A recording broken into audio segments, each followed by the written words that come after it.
क्या आप वीडियो को लाइक कर सकते हैं। खैर मूवी का स्टार्ट होता है और हम एक शहर को देखते हैं जिसकी हालत काफी खराब होती है क्योंकि पूरा शहर तबाह हो चुका था और यहाँ पर कोई भी इंसान दिखाई नहीं दे रहा था, यानी कि वो पूरा शहर बिल्कुल वीरान था क्योंकि असल में इस पूरे शहर में एक काफी खतरनाक रेडिएशन फैली हुई है और इस रेडिएशन में सारे लोग मारे गए और जितने भी लोग सर्वाइवर हैं, यानी कि जो भी अभी तक जिंदा बचे हैं, वो बड़ी मुश्किल से अपनी जिंदगी गुजार रहे हैं। अगले सीन में हम एना नाम की एक लड़की को देखते हैं जो एक प्रोटेक्टिव सूट पहनकर शहर जाती है कुछ जरूरी सामान लेने के लिए। सामान लेने के बाद वो अपने घर जाने के लिए निकल पड़ती है, लेकिन जैसे ही वो अपने घर के पास पहुंचती है तो वो फौरन ही अपने सूट को निकाल देती है क्योंकि असल में एना जहाँ पर रह रही थी वो जगह पहाड़ों और जंगल से घिरा होने की वजह से बिल्कुल सेफ थी। लेकिन घर आने के बाद एना अच्छे से नहाती है और खुद को पूरी तरह से साफ करती है ताकि अगर उसकी बॉडी पर कोई रेडिएशन हो भी तो वो ना रहे। ऐसा करने के बाद एना सो जाती है। फिर अगले दिन एना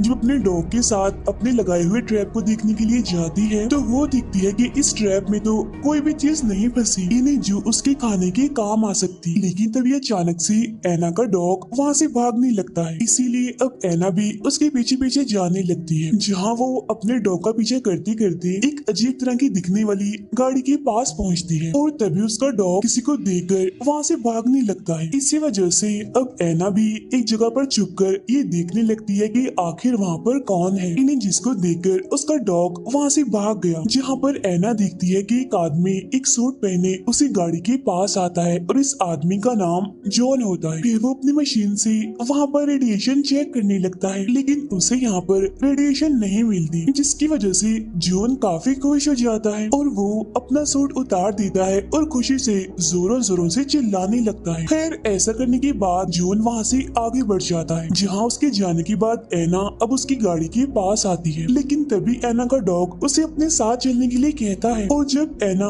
उसके पीछे पीछे जाती है तो उसे एक जगह पर जॉन दिखाई देता है जो कि इस टाइम वाटरफॉल से गिरने वाले पानी में नहा रहा होता है। तब एना फौरन से भागकर उसके पास आती है और जल्दी से वो उसे पानी से निकलने का कहती है, लेकिन जब जॉन एना के पास गन देखता है तो वो डर भी जाता है और अलर्ट भी हो जाता है, इसीलिए वो फौरन से ही अपनी गन उठाकर एना पर पॉइंट कर देता है। तब यहाँ पर एना जॉन को समझाती है कि देखो मैं यहाँ पर तुम्हें कोई नुकसान पहुँचाने नहीं, तुम्हें मारने नहीं आई, बल्कि मैं तो तुम्हारी बेहतरी के लिए यहाँ पर आई हूँ, तुम्हें मना करने के लिए कि तुम इस पानी में ना नहाओ क्योंकि असल में ये पानी शहर में से आ रहा है जो कि रेडियो एक्टिव है। जब ये सुनकर जॉन एकदम से घबरा जाता है, इसीलिए वो एना की बात मानते हुए फौरन से ही पानी से बाहर आ जाता है। लेकिन तब तक रेडिएशन उसकी बॉडी में जाकर उसकी पूरी बॉडी में फैल जाती है, जिसकी वजह से जॉन की हालत खराब हो जाती है और उसे वॉमिट्स होने लगती है। तब जॉन फौरन से ही अपनी गाड़ी के पास आकर गाड़ी में से इंजेक्शन निकाल कर खुद को लगाने की कोशिश करता है, लेकिन उससे ऐसा नहीं हो पाता, यानी कि वो खुद को इंजेक्शन नहीं लगा पाता। इसीलिए इस चीज में यानी कि इंजेक्शन लगाने में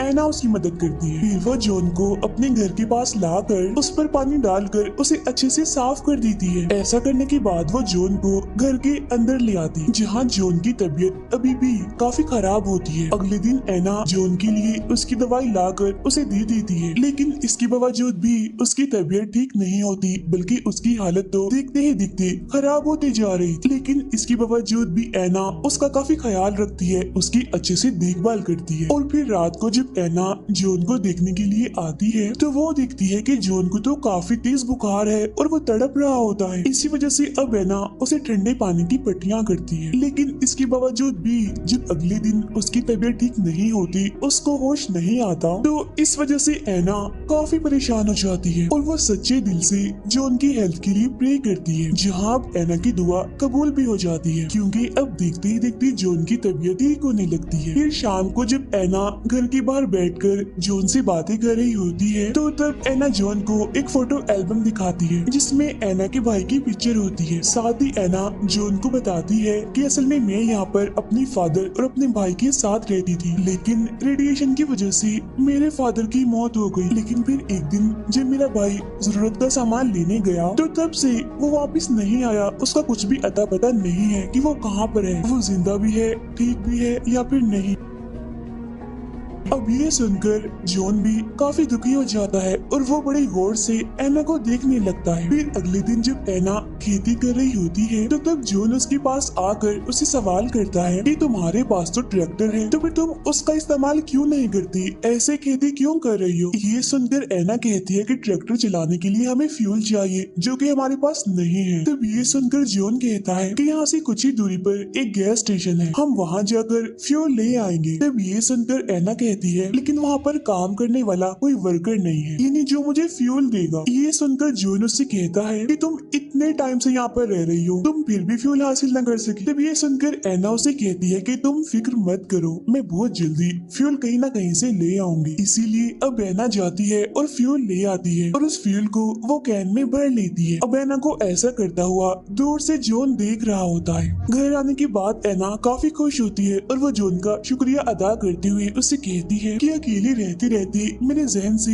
ये बात ही निकल गई कि मैं वहाँ पर खुद जाकर भी तो फ्यूल निकाल सकती हूँ। जिस पर जॉन कहता है कि हाँ, अकेले रहने से ऐसा ही फील होता है हमें, क्योंकि मैं भी पिछले काफी टाइम से एक बंकर में रहा करता था। मैं भी वहाँ तुम्हारी तरह बिल्कुल अकेला रहा करता था, जहाँ मुझे ऐसा लगता था कि मेरी जिंदगी तो गुजर ही नहीं रही, एक जगह पर ठहर गई हो जैसे। असल में मैं एक इंजीनियर हूँ, इसीलिए तब मैंने ये बात सोच ली कि चाहे मैं मर ही क्यों ना जाऊँ, लेकिन मैं बंकर से बाहर जाकर रहूंगा, आजादी की जिंदगी गुजारूंगा। इसीलिए मैंने खुद ही अपने लिए वो अजीब सी गाड़ी बनाई और वो सूट बनाया बाहर निकलने के लिए। अगले दिन हम एना को देखते हैं जो कि मछली पकड़ रही होती है, जहाँ वो एक मछली को पकड़ भी लेती है, जिसे बाद में पकाकर वो जॉन के साथ खाती है और एंजॉय करती है। जहाँ पर एना जॉन को बताती है कि पहले मेरे पास जनरेटर था लेकिन अब तो वो चलता नहीं, वो तो कब का खराब हो गया। तब ये सुनकर फौरन जॉन उस जनरेटर को चेक करने के लिए जाता है, जहाँ वो उसे ठीक करने की कोशिश भी करता है, लेकिन वो नाकामयाब रहता है, उससे जनरेटर ठीक नहीं होता। इसीलिए अब वो एना के साथ वाटरफॉल के पास आता है, जहाँ उसके दिमाग में एक आइडिया आता है और वो एना से कहता है कि हमें लकड़ियों का एक व्हील बनाना होगा, एक काफी बड़ा व्हील, जिससे जैसे ही इस वाटरफॉल का पानी उस पे गिरेगा तो वैसे ही वो व्हील घूमने लगेगा, जिससे होगा ये कि जनरेटर ऑन हो जाएगा। जो उनका ये आइडिया एना को भी काफी पसंद आता है और वो काफी खुश हो जाती है। इसीलिए अब ये दोनों घर आकर लकड़ियों का बंदोबस्त करने का सोचने लगते हैं। यहाँ जॉन एना से कहता है कि हम चर्च को तोड़कर इसकी लकड़ियों से एक काफी बड़ा व्हील बना सकते हैं जितना कि हम चाहते हैं, लेकिन एना उसे ऐसा करने के लिए मना कर देती है, क्योंकि जब वो अकेली थी, यानी जब उसका अकेलापन था, तब उसका सहारा सिर्फ और सिर्फ ये एक चर्च ही था। तब यहाँ पर जॉन एना को समझाता है और कहता है कि अगर तुम दिल से प्रे करोगी तो तब तो तुम्हें चर्च जाने की जरूरत भी नहीं पड़ेगी। लेकिन इसके बावजूद भी अब एना को बुरा ना लगे तो इसीलिए वो जनरेटर को ठीक करने के बारे में सोचना बंद कर देता है, जहाँ बाद में एना चली जाती है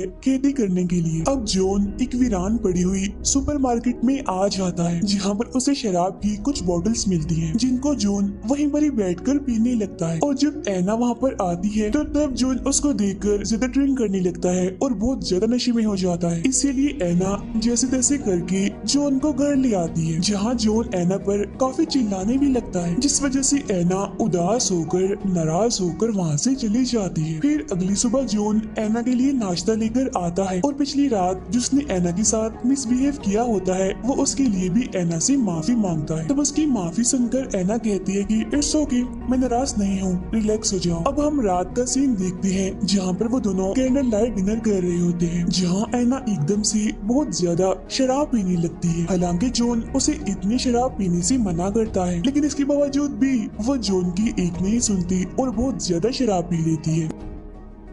जहाँ बहुत ज्यादा ड्रंक होने की, नशे में होने की वजह से वो अपने होश भी खो देती है। उसको कुछ भी पता नहीं चलता कि वो क्या कह रही है, क्या कर रही है। इसीलिए वो नशे में ही जॉन को शादी के लिए प्रपोज करने लगती है, लेकिन जॉन उसको शादी के लिए फिलहाल मना करते हुए कहता है कि अभी हमारे पास और भी बहुत सारी परेशानियां हैं, इसीलिए हम शादी करने के बारे में बाद में सोचेंगे। जिस पर एना मान भी जाती है। फिर अगले दिन एना जब अपने डॉग के साथ जंगल में होती है, तभी उसका डॉग उसके पास पास ही भागकर एक आदमी के पास आकर रुक जाता है। यहाँ पर हमें इस आदमी का नाम भी पता चलता है। इसका नाम कैलब होता है, जो दिखने में ठीक नहीं लग रहा था। इनके उसकी तबीयत खराब लग रही थी और वो मदद में एना से पीने के लिए पानी मांगता है। इसीलिए एना उसकी मदद करने के लिए उसे पानी देने के लिए अपने घर के पास लाती है। तब उसे देखकर जॉन कैलब पर गन पॉइंट कर देता है। तब एना उसे समझाती हुई कहती है कि रुक जाओ, तुम इसको शूट मत करना, ये हमसे कुछ नहीं चाहता,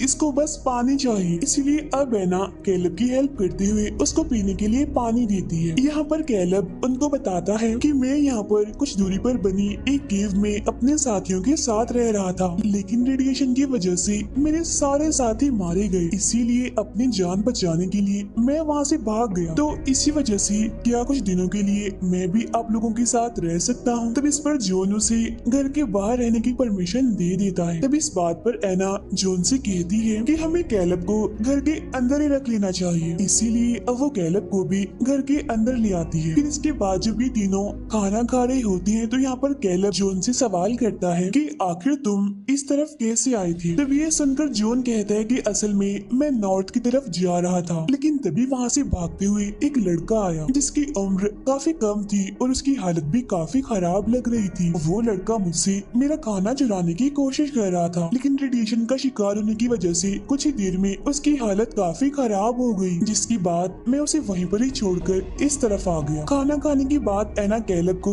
उसका रूम दिखाती है। तब ये देखकर जॉन एना को समझाता है कि तुम क्या कर रही हो, अभी तुम उसके बारे में कुछ भी नहीं जानती, इसी वजह से तुम्हारे लिए ये बेहतर होगा कि तुम उससे दूर ही रहो। तब ये सुनकर एना कहती है जॉन ये तुम क्या कर रही हो, तुम मुझ पर शक कर रही हो, और हाँ अब तुम मुझे ये बताओ कि तुमने मुझे उस लड़के के बारे में क्यों नहीं बताया पहले, इन्हीं जो रेडिएशन से इन्फेक्टेड था, जिसको तुम अकेला छोड़कर यहाँ तक आ गए। ये सुनकर जॉन कहता है कि एना मैं तुम्हें बताना चाहता था, लेकिन मेरी हिम्मत ही नहीं हुई तुम्हें कुछ बताने की, क्योंकि वो जो बात है शायद उसको तुम सुन नहीं पाती। ये सुनकर एना उदास होते हुए कहती है मैंने तो अपने फादर को खो दिया और साथ ही मेरा भाई भी गायब हो गया, तो इसीलिए फैमिली को खो देने की वजह से मुझ में अब बहुत हिम्मत आ चुकी है, मैं सुन लेती। तब उसकी ये बात सुनकर जोनू से सब कुछ बता ही देता है कि वो लड़का असल में कोई और नहीं बल्कि तुम्हारा भाई ही था, जिसको मैंने शूट करके मार दिया। तब ये जानकर एना एकदम से काफी दुखी हो जाती है और रोने लगती है। तब ये देखकर जॉन उसे माफी मांगता है, जहाँ इस बार भी एना बेचारी उसको माफ कर देती है। अगले दिन जॉन कैलब के साथ जंगल में जाता है शिकार करने के लिए, जहाँ वो लोग एक ऑस्ट्रिच का शिकार करके उसे घर ले आते हैं, जहाँ रात में वो उस ऑस्ट्रिच को पकाकर डिनर करते हैं और यहाँ फिर से वो दोबारा उसी व्हील को बनाने की बातें करने लगते हैं। तब यहाँ पर कैलब जॉन से कहता है कि व्हील बनाने के लिए हम चर्च को नहीं तोड़ सकते और न ही हमें ऐसा करना चाहिए, क्योंकि प्रे करने के लिए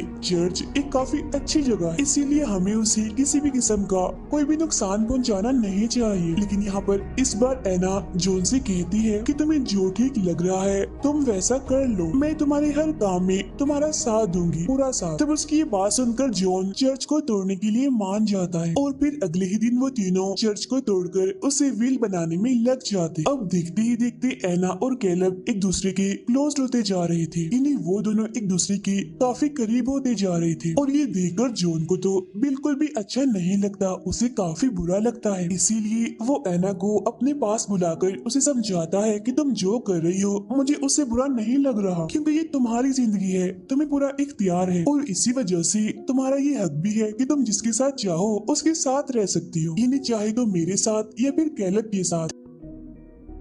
जब ये सुनकर एना कहती है कि जॉन तुम गलत सोच रही हो, ऐसा कुछ भी नहीं है। इतना कहने के बाद एना रोती हुई वहाँ से चली जाती है। अगले दिन हम देखते हैं कि उनका आधा व्हील बनकर तैयार हो जाता है, इसीलिए इस चीज की खुशी में रात को वो सभी कैंडल लाइट डिनर करते हैं, जहाँ फिर वो तीनों एंजॉय करने के लिए तालाब के पास आ जाते हैं, जहाँ वो तीनों तालाब में जाकर एक गेम खेलते हैं, जिसमें कैलब एक बोतल को पानी के नीचे फेंक देता है, जहाँ अब वो दोनों इनके एना और जॉन बारी बारी उस बोतल को ढूंढेंगे। इसीलिए अब पहले उस बोतल को ढूंढने के लिए जाता है जॉन, लेकिन उसे वो बोतल वहाँ पर नहीं मिलती। जिसके बाद अब एना जाती है बोतल को ढूंढने के लिए, जहाँ थोड़ी ही देर में एना पानी से बाहर आकर कहती है कि मुझे बोतल मिल गई है, लेकिन वो बोतल मेरे हाथ में नहीं लगी, बल्कि वो मेरे हाथ से छूट गई। लेकिन एना की इस बात पर कैलेब को बिल्कुल भी यकीन नहीं होता, इसीलिए वो बोतल को चेक करने के लिए एना के साथ पानी में नीचे जाता है। तब ये देखकर भी फिर से जॉन को बुरा लगता है, इसीलिए जब वो दोनों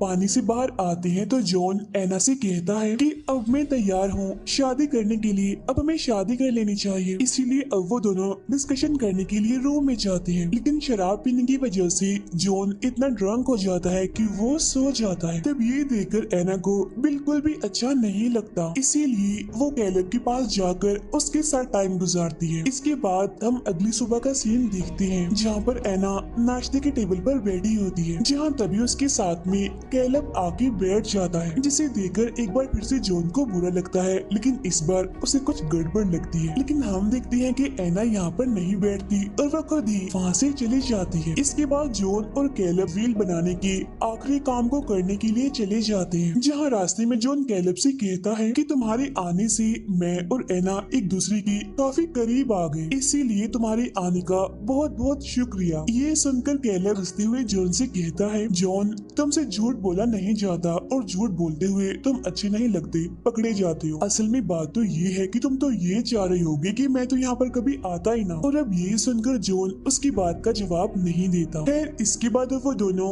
व्हील बनाने के लिए चले जाते हैं और अब जाकर उनका व्हील बनकर पूरी तरह से तैयार हो जाता है और अपनी मेहनत को पूरा होता देखकर वो दोनों ही काफी खुश हो जाते हैं। लेकिन जब कैलेब सूट पहनकर रस्सी के सहारे ऊपर आ रहा होता है तो तभी अचानक से उसका पाँव स्लिप हो जाता है, जिस पर जॉन रस्सी पकड़कर उसको बचा लेता है। लेकिन अब जब दूसरी बार कैलेब का पाँव फिसलता है तब दोनों यहाँ पर एक दूसरे की आंखों में आंखें डालकर देखते हैं। यहाँ पर कैलेब जॉन की आंखों में अपने लिए नफरत दिखता है और वो फौरन समझ जाता है कि अब की बार जॉन मुझे नहीं बचाएगा। जिसके बाद ये सीन यहीं पे कट हो जाता है। अब इसके बाद जॉन अकेला ही घर वापस आता है, जहाँ पर एना उसके सामने ये रिवील करती है कि कल रात मुझसे एक काफी बड़ी गलती हो गई। मैं शराब के नशे में होने की वजह से अपने होश में नहीं थी, इसीलिए मैंने कैलेब के साथ टाइम स्पेंड किया, तो मुझे माफ कर दो जॉन। जब ये सुनकर जॉन एना से कहता है कि एना कोई बात नहीं, मैंने तुम्हें माफ किया, रिलैक्स हो जाओ। और कैलेब तो मेरा सूट लेकर यहाँ से जा चुका है और इतने दिन हमारे साथ रहने की वजह से वो हमारा शुक्रिया अदा करके गया है। लेकिन ये सुनकर एना घबरा जाती है, उसे जॉन पर शक होने लगता है, इसीलिए वो फौरन से घर से बाहर आकर देखने लगती है। लेकिन उसे यहाँ पर कोई भी दिखाई नहीं देता, जिस पर एना एकदम काफी दुखी हो जाती है। लेकिन अब उसे यहाँ पर जॉन पर शक हो जाता है, यानी कि शायद जॉन ने ही कैलेब को कुछ कर दिया होगा। और अब इसी तरह उदासी में वो कुछ और दिन गुजार देती है। फिर कुछ दिन के बाद उसके घर में लाइट आ जाती है, क्योंकि उसके घर की वायरिंग को जॉन ने जनरेटर से जोड़ दिया था और बाद में जनरेटर को उस व्हील की मदद से चला दिया गया। और अब ये देखकर एना काफी खुश हो जाती है। फिर अगले दिन वो कुछ सामान लेने के लिए अपने घर के स्टोर में आती है, जहाँ उसे एक पियानो दिखाई देता है, जो कि असल में पहले चर्च में हुआ करता था। लेकिन चर्च को तोड़ने के बाद जॉन ने इस पियानो को यहाँ पर रख दिया और अब उस पियानो को एना बजाने लगती है। तब इतने ही देर में जॉन भी यहाँ पर आ जाता है। लेकिन अब एना जिस नजर से जॉन को देख रही होती है, उसे देखकर हम ये अंदाजा लगाते हैं कि एना को सब कुछ पता चल गया है, यानी कि जॉन ने ही कैलेब को मारा है और साथ ही अब उसका जॉन पर से ट्रस्ट भी उठ गया है। जिसके बाद एना इसी दुख में उदास होते हुए पियानो बजाने लगती है, जहाँ इस पियानो को जॉन भी सुन रहा होता है। और फिर एना की इसी फीलिंग्स और दुख के साथ ही ये मूवी यहीं पर एंड हो जाती है।